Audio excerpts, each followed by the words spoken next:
Hola, bom dia, Munson here with the Good Morning Portugal live stream, YouTube channel and podcast. How are you today? Oh, look, on my screen, I've still got the same words from last night. Let me just change that very quickly. For those of you who thought, old Munson, he's not going to be there this morning or he's going to oversleep, what does he expect if he's staying up late with the Good Morning Portugal wine club of an evening and then doing the Good Evening Portugal first show, having a chat about the new format for the phone-in? He's going to oversleep. He's not going to be there. You are very nearly right. It's true to say I haven't been up for very long. I slept very soundly after that remarkable bottle of Quinta do Bacalhau, an incredible wine from an incredible producer. I actually want to tell you a little bit more about them in the show today.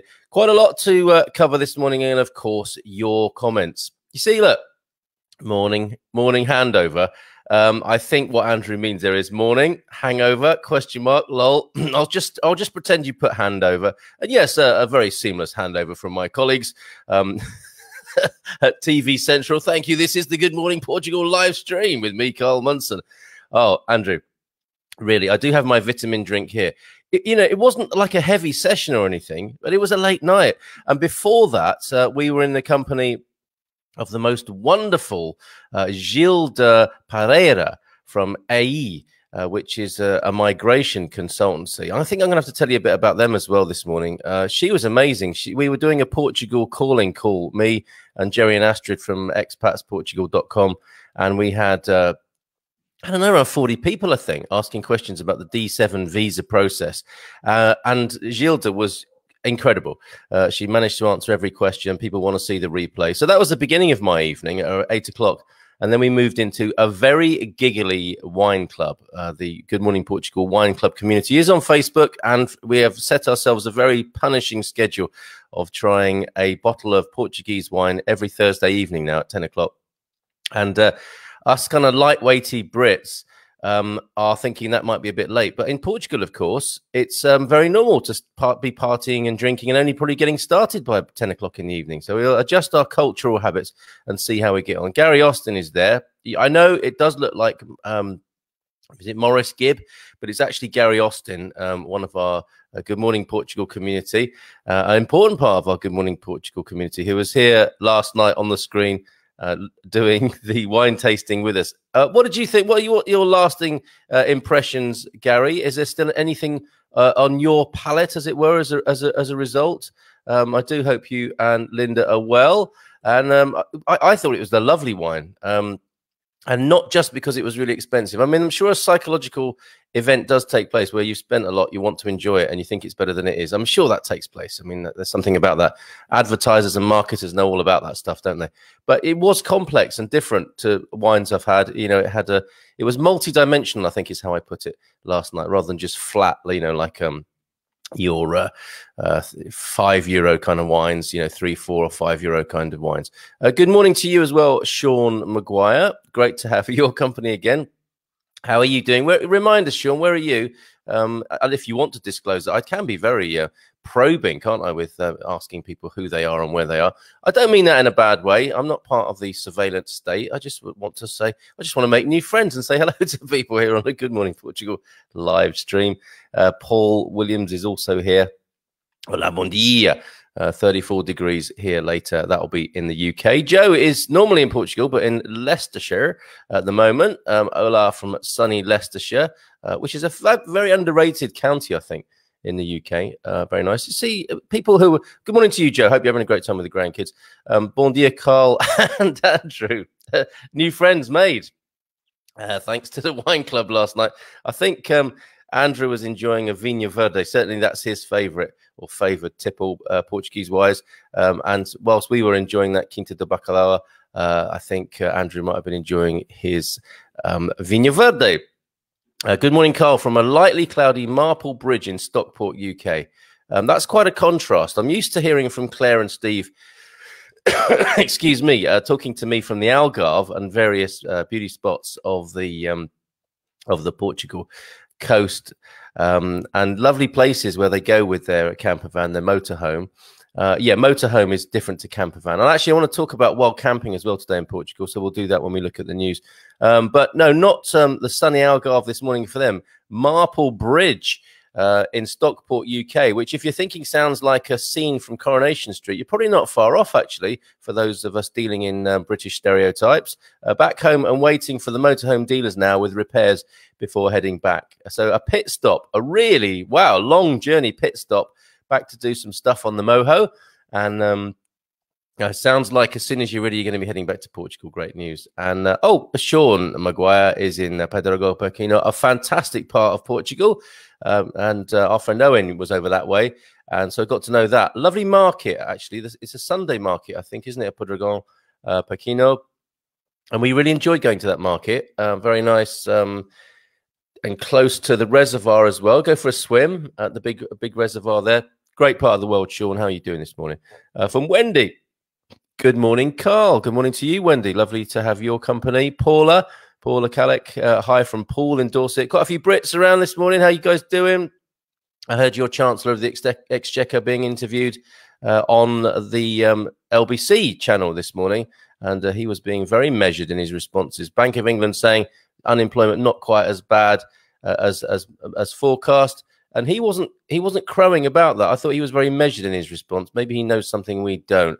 But you know, it's all very well for the Bank of England to be saying it's not as bad as they thought, but for each of those individuals involved, that's pretty grim. And interesting times we're living in. And as I've said before, and I'll say again, we've really got to look after each other, I think, in these times, and prepare to take care of each other, I think, more on a community basis rather than letting the governments do that for us or not, as it turns out. Really enjoyed it. This is about the wine last night. It was a great wine for learning a bit more about taste and complexity. Absolutely. My vote for a time slot would be a compromise at 9 p.m. Thereby ruining my new format, Gary. But obviously, we will go with what works for people. We're in Cheshire. Nothing. Oh dear. Diplomatic storm started. I was talking in the broadest terms. How do I get myself out of this? Somebody might have to hand me a ladder as I dig myself deeper into a hole, having compared Cheshire to the stereotype of Coronation Street. I was just trying to give a cultural reference for people who wouldn't completely understand the little nuances of life in the UK. But of course, Cheshire famous for its cheese, not its street, Coronation Street. Sorry, Claire and Steve.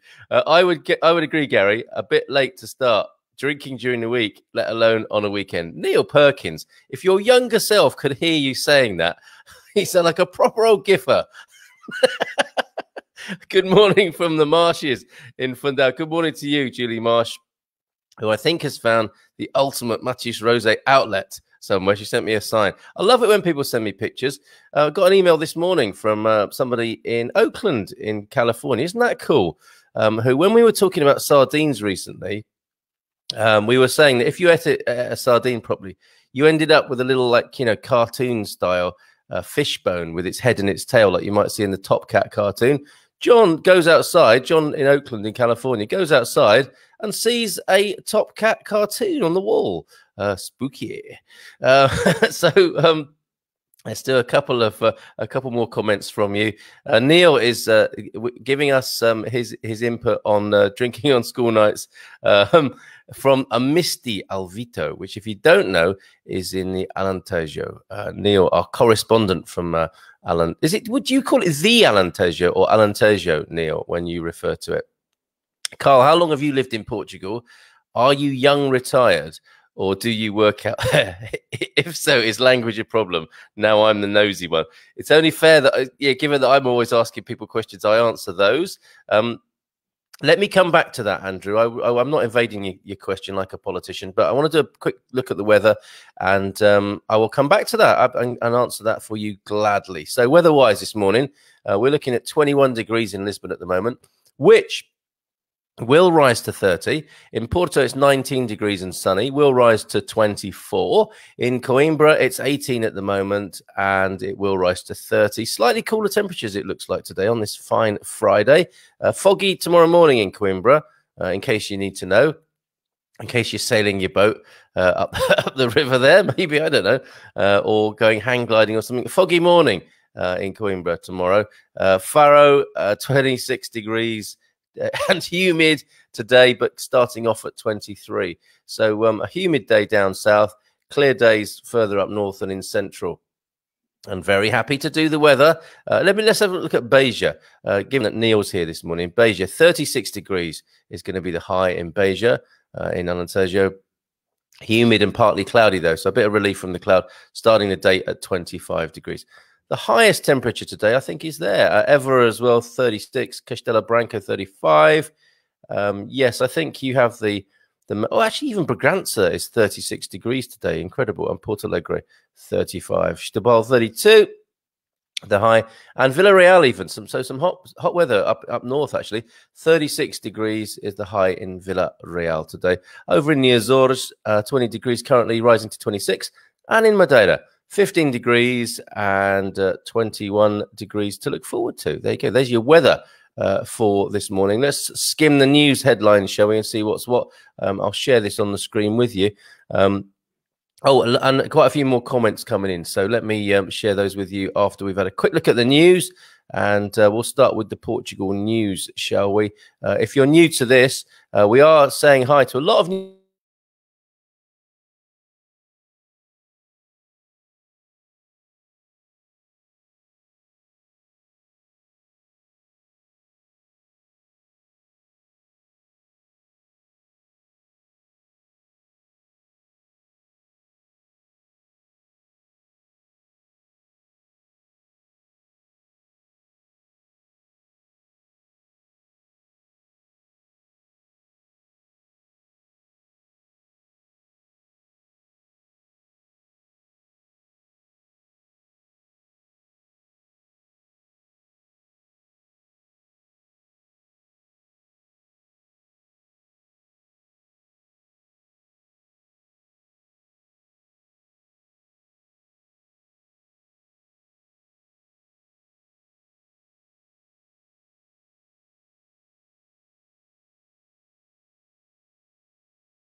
Well, thanks for bearing with me there.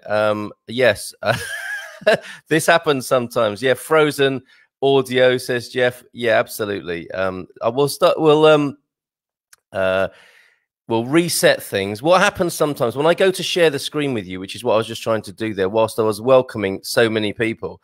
Isn't that embarrassing and ironic? We're welcoming lots more people from expatsportugal.com and that community. Our numbers are way, way up. And Debbie Wilkes says, I think FB causes this. Maybe they do. But I hope you can hear me again now.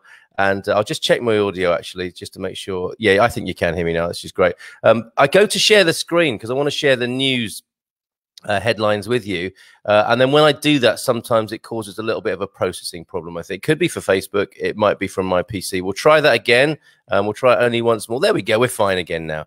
So do let me know if you can hear me again now. I'm looking at the Portugal news, and what we have on the screen there is the problem with wild camping in Portugal. And this may be of interest. Excuse me for one moment. I need to have a little sip of my tea.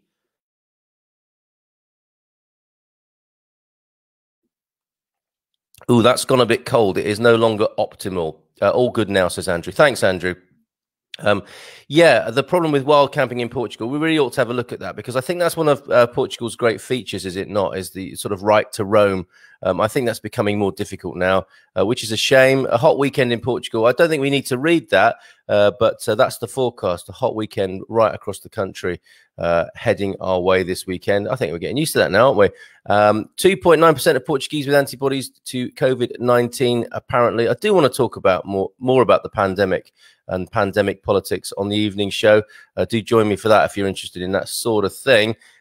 French, German, and Swiss tourists are choosing Portugal. Well, that's good news. That's good news. But let's have a look. Let's have a deeper dive into the story here of the problem with wild camping in Portugal. Tell me, I'm sure Claire and Steve. Oh, this is more of a feature than a news item, but let's see if we can get the gist of this, shared with the Portugal news by Kim Schiffman and Bruno Santos. Fortunately, Portugal, and especially the Algarve, has always been a popular destination for backpackers, campers, and road trippers from all over the world. And although there are many campsites throughout the country, campers are increasingly enticed by beaches and nature reserves as their go-to campsites. Oh, okay, so maybe it's a sort of, victims of our own success here. Too many people are trying to do that, perhaps. Let's find out. Admittedly, designated camping areas are not as beautiful as the beaches. They certainly don't have the same view or feeling of being in the wild. However, spending the night in nature, wild camping, is actually illegal across Portugal. So there you go. It is illegal. I didn't realize that. I thought there was a kind of very sort of free and open view towards it, which I think there is, but it's perhaps now the time is coming because it's illegal. There is a bit of a crackdown. Residents in the Algarve are becoming increasingly upset. I can understand that with the situation regarding wild camping, as they are watching their favourite spots, beaches and views not only ruined by big boxy caravans, but also littered, burnt and destroyed in some cases. What are we like, us human beings? Just to go and spoil it, don't we? We need to be more like the Native Americans, don't we? As I understand it, without wanting to do any cultural appropriation or stereotyping, obviously. But my understanding is you know, that the ancient indigenous peoples would leave no trace, a bit like being a ninja as well. Okay, you need to be a camping ninja, don't you? Where don't leave your stuff. Who do you think is going to clear it up? Take it with you. And then this is what happens if you leave your stuff and don't make it look like you've never been there. People know you've been there, and you've spoiled the place for anyone else to enjoy. Portugal News spoke to residents near Praia de Ingrina, a beach that is part of the Costa Vicenta National Park in the southwest of the Algarve, where the issue of wild camping is very apparent. The residents, who prefer to remain anonymous, pointed out the repercussions that nature and the locals suffer. Sorry, according to them, during the height of the pandemic, when tourism experienced a massive slowdown, no campers showed up at the beaches, okay, which resulted in wildlife returning to the area. Isn't that interesting? So, yeah, the anonymous residents there pointed out the repercussions that nature and the locals suffered caused by the illegal camping. And yes, pandemic comes, no campers, wildlife returns. Apart from the loss of wildlife, these wild campers create a number of other issues, including the litter they leave behind, which varies from plastic that ends up in the ocean, to use toilet. Oh, sorry if you're having your breakfast. To use toilet paper that can be found all over the national park. What is? I'm uttering those immortal words. What is wrong with people? Cleaning out the waste tank, which most of these camper vans have, is not a pleasant procedure, and there is evidence of camp. Oh no, okay, I'm not going to read anymore. You get the gist. People may well be having their breakfast, but here we go. Let's go to the sign off here, shall we, and see what the it's a very long article. I'm not going to share it all with you. You get the gist of that, don't you? Final paragraph, which I don't know, will this bring us light or not? When asked what the authorities are doing besides supervising the area and telling campers that they should not be there, Civil Protection told the Portugal News that the authorities are putting signs in the area, that ought to do it, which inform that it is forbidden to park motorhomes in that area. Spoiling it for people who are very respectful, I guess. Praia de Barriga and Praia de Zavial already have these signs. The source also admitted that even though both situations can be dangerous to the environment, the authorities prefer that wild campers stay in the beach areas instead of forest areas due to the risk of a forest fire being lower next to beach areas when compared to forest areas. Oh my God, that's another can of worms, isn't it? So they would rather they were by the beach than by the forest and potentially causing a fire. And of course, if they're forced to put up, the irony of this is if they're forced to put up a load of signs saying no wild camping here, that's also going to blight the view, isn't it? People, what are you like? Come on, seriously, tidy up after yourself. Okay, so we're back from our freeze up. We've got a few more comments. Oh, hi, Owen, mentioned you earlier on. I've got to rewind right back, actually. Got quite a few lovely comments. And yeah, I'll come back to your questions, Andrew, in a bit. Good morning. Up early for me. Yes, you're a lady of leisure, aren't you, Helen? Normally, checking this on the replay or the podcast. Tuned in now, but I have to dash off as my bunny rabbit, Milo, is arriving from the UK in half an hour. Wow, he'll be tired. Although I'm guessing he's probably flown or driven. Beyond excited. Haven't seen him in 7 months. I think pets bring more joy than children. Ha ha. On occasion, yes. On occasion, yes, Helen, it has to be said. But then again, it's not fair, is it, to put your children in a cage once you finish playing with them, which is what I think happens with pets and animals. Or, you know, you can send them elsewhere, can't you, when you've finished? And you can tell a dog, for example, to go to his or her box and expect them to stay there. You can't really do that with kids. You know, the authorities just don't like it. Got 3 emails today from STEP. US Embassy notifications for tourists traveling. 1 for Spain, 1 for UK, 1 for France to not travel because of terrorism. Wow. Plot twist. News to me. I'm not sure what is STEP, your American immigration service. Please enlighten me, Shelley, on that. But The notifications are saying Spain, UK, and France, no, because of terrorism. Oh, Lord. Okay. Thank you for that, Shelley, by the way. That could be useful information for other people. But how depressing is that? Rita confirms it's from the Alentejo, as it's referring to a region. Okay, brilliant. That's settled that. The most beautiful region of Portugal, just in case you wondered. You know what? I think you might be right, Neil. I think you might be right. I mean, Alentejo, absolutely worthy of consideration. And, you know, you must visit. You've certainly got to go there at some point and experience it, if not settle there. The thing about the Alentejo, as we've discovered now, of course, is the heat. And that can be challenging. Although the wise, I think, enjoy the Alentejo in the cooler months, don't they? And then go to their Playboy apartments in other parts of a cooler Portugal during the hot season. Isn't that right, Neil? Been 42 all week here in Castelo Branco from Lolo. Hello, Lolo. New name, I think. Lolo Gibbons this morning with a lovely, I can just about make out from your profile picture. Take a smile. Isn't that lovely? We are well and truly back now, folks. Hola, bon dia. Cloudy start in Villa de Rey. Preparing for a weekend in Porto. Time to rediscover myself. Get on, Owen. Sounds like he's popping to Porto. Rad and solo, mate. Going out for a week. I'm not going to pry anymore on that. But I wish you a very good weekend. Time to rediscover myself. Any cultural sites, recommendations, welcome. Well, what has just opened in Porto is the WOW Centre. I think that's short for World of Wine, although they don't tend to say that. They just call it WOW, and they should. I mean, I think you'll enjoy the restaurants there. There is a vegan and vegetarian specialty restaurant. I know you're not vegan or vegetarian. I just know you can cook really well in that department, Owen, and you might get further inspiration and delight from going there. But I think there are 7 restaurants in that complex alone. So much to do in Porto. I think you'll have a great time. Anyone else got any recommendations for Owen this morning? Frozen 18 degrees in Munzenland. Munzenland. Bon dia from Wiesbaden in Germany. Wiesbaden or Wiesbaden? I'm going to go with Wiesbaden with the I before the E there, as I was taught at school. From Jim McDonald. Good morning, Jim. How are you doing?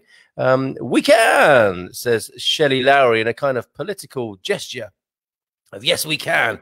I think, what's she referring to there? Was she referring to her earlier travel restrictions? We will find out in due course, I'm sure. But thank you for your company this morning, Shelley. All good now. All good now. Gary Austin, we may need some more photo disaster profiles. Come on, you lot. Carl, you can do it too. And ladies, let's see some big hair photos. Ooh, Gary, that's a bit forward, asking ladies to see their big hair photos. But yes, let's do that. Let's share. We've got another weekend. What's happening? Have I missed out on something here? Please explain that to me. So 2 people are saying we can. A positive affirmation, of course, which I thoroughly support. But I don't know why you're saying it. Please enlighten me. Oh, I think you can hear me. Okay. Just a quick hello as off to play on a boat on the Rio Zezé. Have a good day and weekend, everyone. Hi, Pete. How are you doing? That sounds like fun, doesn't it? Off to play on a boat on the river. Wishing us a great weekend. I'm awake. Have a great time, Pete. Will Thompson, I'm awake. Good morning to you, Will. Happy day to you. My mum wild camped in Scotland for years in camper vans. She always spent hours cleaning the spots up first, not after, but first. Then later the police would come, realize she was just a little lady and her dogs and let her be. Sadly, most others not like that. That's the way to roll. That's how to do it, isn't it? Perfect. And this is not just cleaning up after yourself, but cleaning up on arrival. Your mum sounds awesome, Will. Hi, Carl. Bon dia, senor. Read the pandemic. Here we go. Controversy. Portugal leads the way to avoid injections. Portugal news. Okay, there's a controversial looking story there, which we will look into. Thanks for that recommendation. That looks like more of an evening time thing. There, Carl, but thank you for that. Others may already be looking on your link, so thank you for sharing that with us. How you doing over there near Fundao? Supply and demand, Carl. This is about the illegal wild camping. Too many campers and not enough official sites or excessive costs. Now there's another aspect on this. Of course, if there aren't enough official sites or it's very costly to stay in the sites that there are, people may well, of course, take matters into their own hands and just park up where they please. Good point. Good point, Stephen Clare. Demand is growing as there is a trend of moving from bricks and mortar. Yeah, there are a minority that ruin it for us all. Isn't that always the way? It doesn't take much to keep tidy. Putting signs up just pushes people to the next position. Yeah, we do well camp, but only on official airs.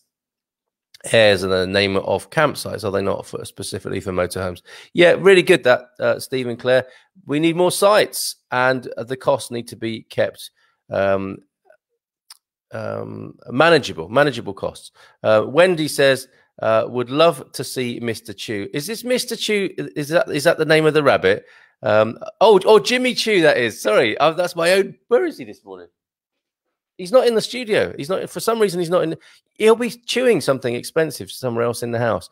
Okay, I'll see what I can do, Wendy. But yeah, always happy to rise to that request and get Jimmy Chew on the screen. He wasn't that impressed last time, was he? You might have to just look at his official photo, which is on the Good Morning Portugal Facebook page. Helen. You have never met my children. They act like animals. Says, good morning to you, Ferry. Are you playing boats as well this weekend with Pete? In case you don't have time to read the article, a summary: leading scientists have developed a technology that kills 99.7% of the virus through solar radiations, zapping. A technology which, of course, has been around for years. And isn't that interesting? And I think that's a link directly to the Portugal news, not from the darker recesses of the internet, where you can immediately be called a conspiracy theorist, but not you, Carl, necessarily, but this is what happens. And this is the sort of thing we're looking to avoid on Good Evening Portugal, as we have respectful conversations rather than people just calling each other names. But look, portugalnews.com, technology to kill over 99.7% of the virus, maybe other viruses as well, using zapping. Fantastic, Carl. Thank you for sharing that with us. Still no sign of Jimmy Chew, Wendy. Smart Traveler Information Program from the US Embassy. That would be STIP, isn't it? Rather than STEP. But anyway, get the idea. That's the update that we can share with you via Shelley this morning, that travel to France, certainly this morning. Spain, UK, and France advising against. That's the US Traveler Information Program on account of terrorism. Just to share that with you, which is a kind of form of terrorism in its own right, isn't it? These messages that just frighten the living bejeebers out of people. Also, there are enough official points to get rid of your waste without using unofficial places. Laziness, I think. Yeah, you've got to have, I think the thing with this is, let me just have another quick sip of my tea, please.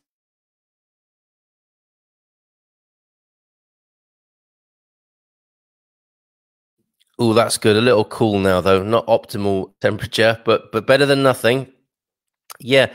I think people are very romantic, aren't they, about camper vans and motorhomes, and don't realize it's actually quite a lot of hard work, a lot of expense, and not quite the Scooby-Doo dream, or, easygoing surfer dude dream that many imagine it might be. It's always a lot more expensive, and it's always a lot more hard work, and you have to be ready for that. And I think it takes a particular kind of constitution and personality to be good at it, which you obviously are, Claire and Steve. Wow is on my list, and food. Yeah, so any more recommendations for Owen, please, who's heading to Porto this weekend? We can put the children back in the cage. I can't condone that sort of behavior, Neil. Stop it. It was just an off-the-cuff remark that can get one a very bad name. Sorry, have to go to Portuguese class. Oh, look at you showing off, Shelley. Okay, it's only right that I say goodbye to you in Portuguese then. Até já, abraços, beijinhos, até a próxima. Bom fim de semana, in fact. Bom fim de semana. Thank you, Shelley, for dropping in. Really appreciate it. Okay, let's have a look at a bit more news at the risk of crashing the screen again, and I will answer your questions, Andrew, as well. We'll go to our favourite paper, the Portugal Resident. I'm just going to hit the button now. If this doesn't work, I will freeze again, okay? Just to warn you. Oh, there we go. We're fine. We're absolutely fine. There we go. More gloom and doom. Disastrous July. British holidaymakers down 90%. Hotel occupancy down 60%. Oh, God. In the Algarve at the moment. Let's see what else we can find. Can we find something to balance things up a bit? This gentleman here, Portugal's development bank, to be ready to manage EU funds by the end of the year. not exactly getting their skates on there. I mean, what takes so long?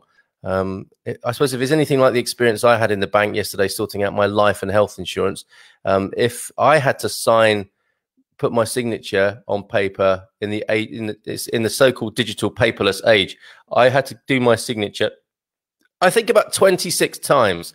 So presumably when you scale that up to how you manage the EU funds through a development bank, there's probably a lot of signatures to do, and that's why it might take until the end of the year. Don't forget to see spoof news on Facebook as well. Really good stuff. The English spoof news on Facebook, hilarious.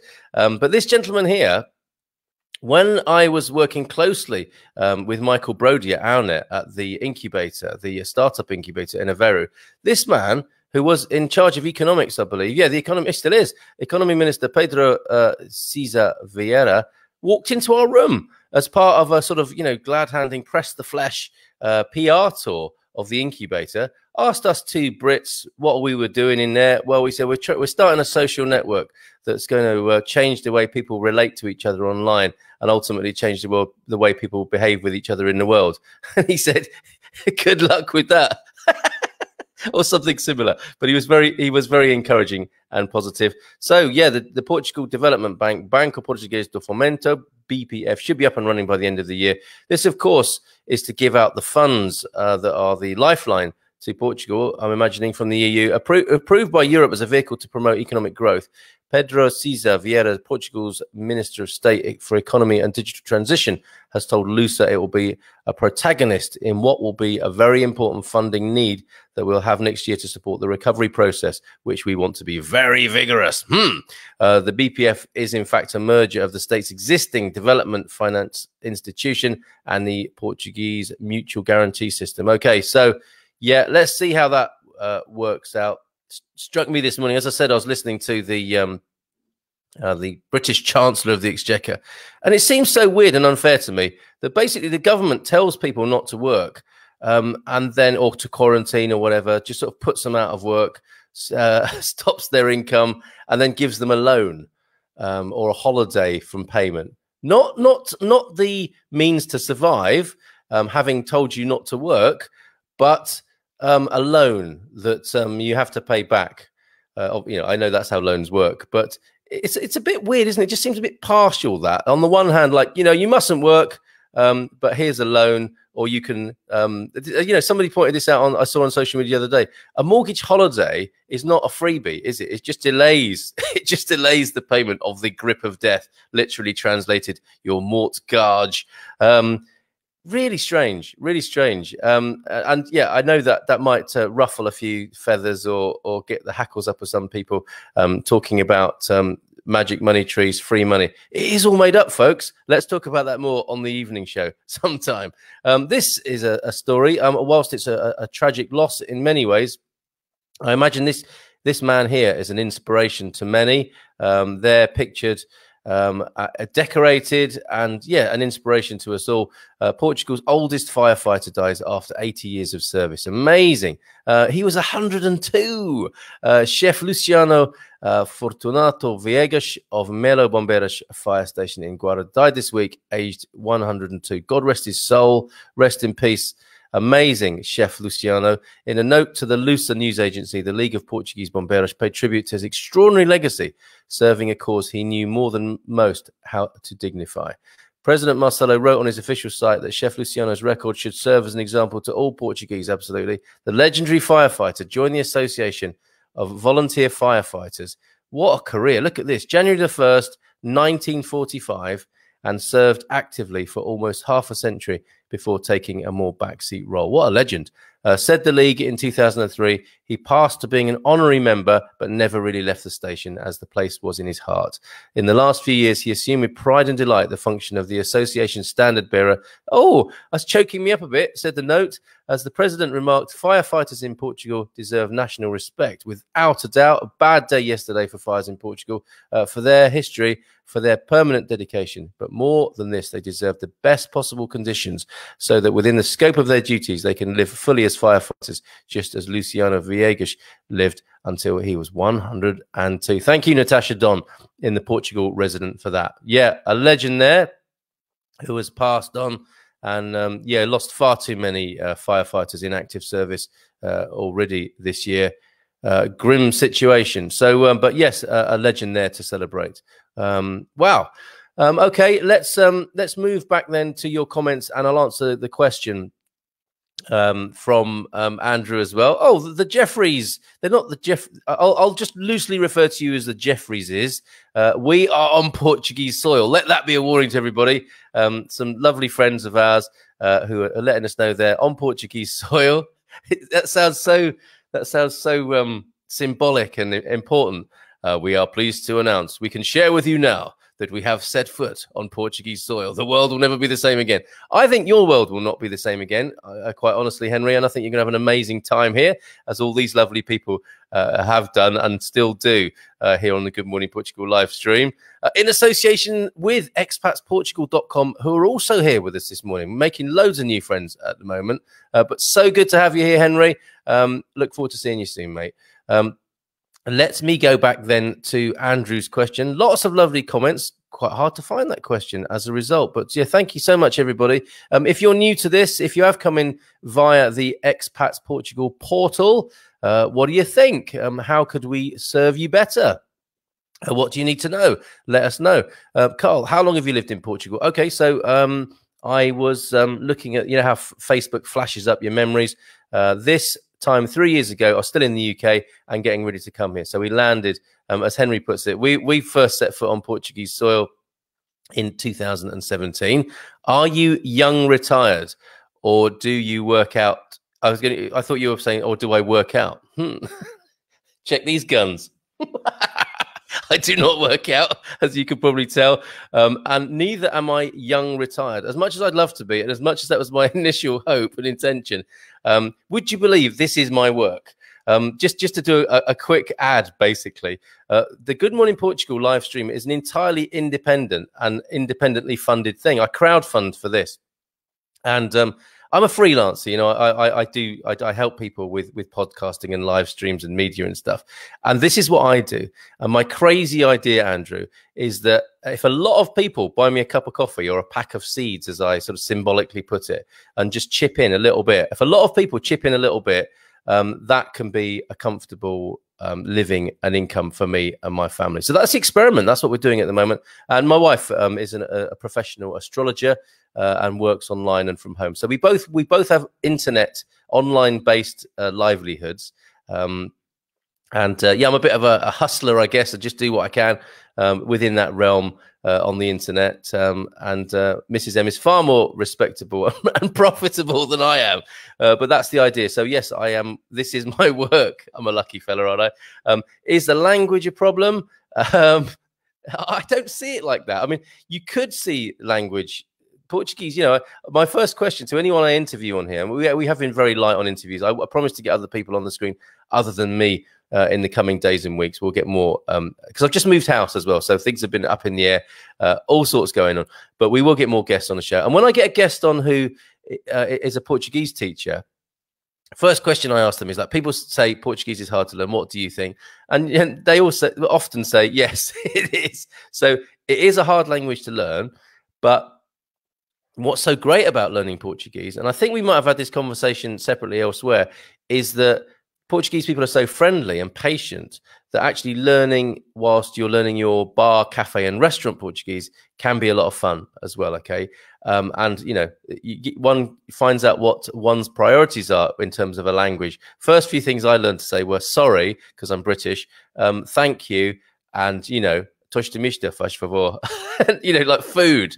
So learn how to, in the hierarchy of British needs, sorry, thank you, and then the various things for food thereafter. And it's gone on from there. You know, it's gone on from there. So I wouldn't say it's a problem, but at the same time, it's not an easy language to learn, and you just do what you can. And I would recommend throwing yourself into it, going out every day and speaking a little bit of Portuguese, watch Portuguese telly, listen to Portuguese radio, and that should help. You can watch Portuguese children's TV, because that may well be, I don't know for sure, but I suspect, like me, that'll be the level you're at. And you can watch, you know, Bluey in Portuguese, or Postman Pat or whatever.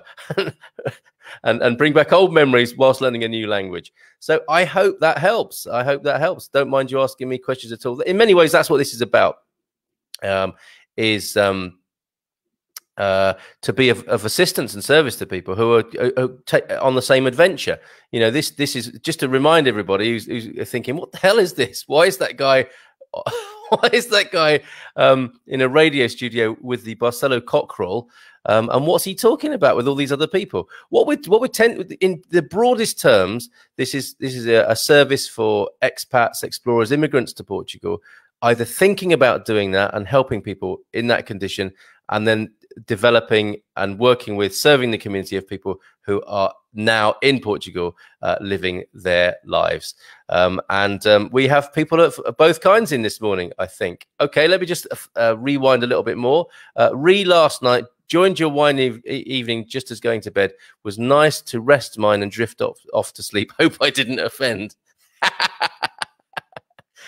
I like to think I'm hard to offend, Will. But we'll test that on the Good Evening Portugal phone-in conversation. You didn't offend at all. When you said you were dropping off to sleep listening to us, we took that in the best possible way.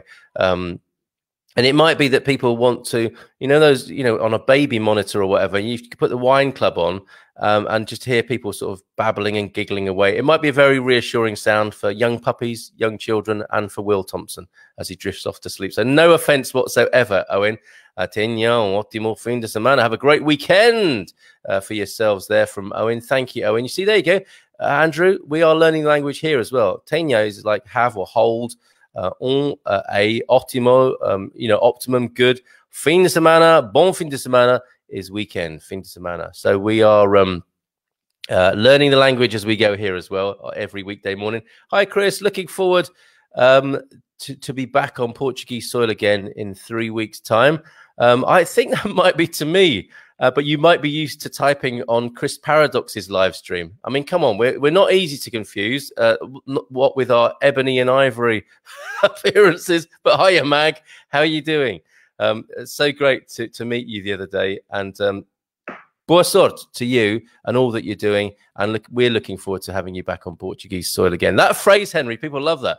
Portuguese soil. Let's find out what that is in... Mag, can you tell us what that is in Portuguese, please? Portuguese soil, that would be great. Fantastic. What a brilliant life. It's not bad, Andrew. And a bit like motorhoming, I have to say this. The myth of motorhoming and camper vanning is a whole lot more hard work and expensive than you realise. Whilst what I just said sounds like a fantastic and brilliant life, it is a lot more hard work and a lot more expensive than I imagined, just like camper vanning. Your service is much appreciated. It's a pleasure. Absolutely. Prazer, Andrew. And it's great to have you as part of our community. €1 a week from everyone seems very good value for this. I would say so, Gary. I would say so. Get your here we go. Look, I'll put my banner on. If you want to pledge €1. I'm going to go back to coffees. I am going to go back to coffees. Look, on my ticker here, it says buy us a pack of seeds because we are homesteaders. That was the idea. But I just think someone said to me the other day, I went to your blog and I thought you sold seeds. And it's like, okay, that hasn't worked. That marketing strategy hasn't worked. So I'm going to go back to coffees. It's very Portuguese. People understand that, don't they? Kind of pay it forward, buy someone a drink, buy someone a coffee. So we will go back to coffee. And if you want to do it, there's the link to do that. Coffee.com/Carl Munson. If you agree with Gary, €1 a week from everyone seems good value for this. Thanks, Gary. Appreciate you commending me in that way. And I have to say, I think this is a good model for all sorts of business. That if many of us have been in employment corporate situations where you get all of your money from one person, and we know how precarious and dangerous that is if suddenly your services are no longer required, which was the precursor to me coming to Portugal. I got made redundant. I thought, now's the time to do it. It makes so much more sense, and we've got so much more technology now to have multiple income sources and to do this thing of a lot of people paying a little bit. I think it's a great model for creative people and for artists. Total starter in the language, says Andrew. Oh, stick with us then, Andrew. We will take you slowly into Portuguese, and before you know it, you'll be able to string a sentence or two together. Certainly, like I said, go pluck up the courage to go to the market, to the bar, to the cafe, to the restaurant, and be prepared to make a fool of yourself. I mean, that's good advice in life anyway, isn't it? Dance like no one's watching. Speak Portuguese like you're not afraid of making a fool of yourself. Bom dia in Limburg today, 39 degrees. Hot across Europe, I think. Training for the future in Portugal. Yeah, training weather for you there in Belgium, Jeannie. How are you today? Lovely to have your company. Carl, excuse me, it is my keyboard here. Sorry for the name change. I don't mind. Solo Portuguese is Portuguese soil. And bless that Portuguese soil, hey, everyone. Solo Portuguese. Thank you so much, Mag. You see, there you go, Andrew. We can get instant translation. Carl's Coffee. Carl's Coffee Morning. It's a rebrand. We've got the rebranding consultants in. So maybe, yeah, Carl's Coffee Morning or Coffee with Carl. It is my mind's gone somewhere else now. But that is a lot more understandable, isn't it, than like Carl's Seedy Morning or Carl's Seeds. You know, that's not good. No one should have to hear that first thing in the morning. Can you put the link in your comments for your funding? Happy to contribute. There you go, Andrew. All the W's, ko-fi.com/Carl Munson. It's also where all the show information goes. It's basically my blog, and it is a system for making those contributions. Much appreciated. I will look on coffee, €1 a week. Good idea. Gary is my agent, isn't he? I wonder if he gets 20 centimos per euro. Good morning again from Frazetta. Can you tell my wife, Carol, it's about time she gets out of bed? Okay, come on, everyone, in the comments now. Carol, I think it's time to get up now. Look, Kevin, happy wife, happy life. My advice to you, if I am now also giving out marriage advice for €1 a week, how about a nice cup of tea?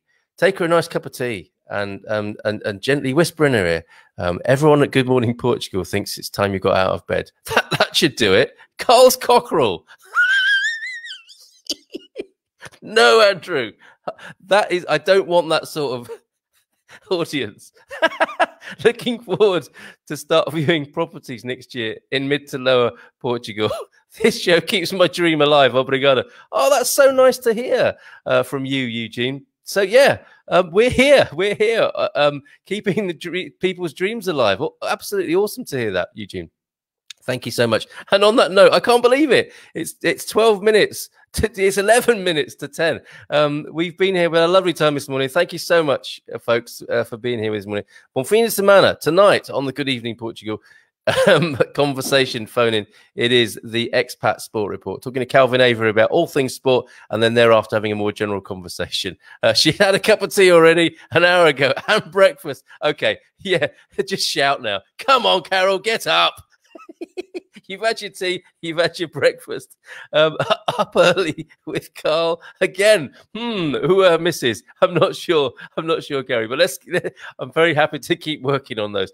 Oh, guys, you've been amazing this morning. Also, Carl, many hugs and kisses to your lovely kids and missus. Coffee sounds great.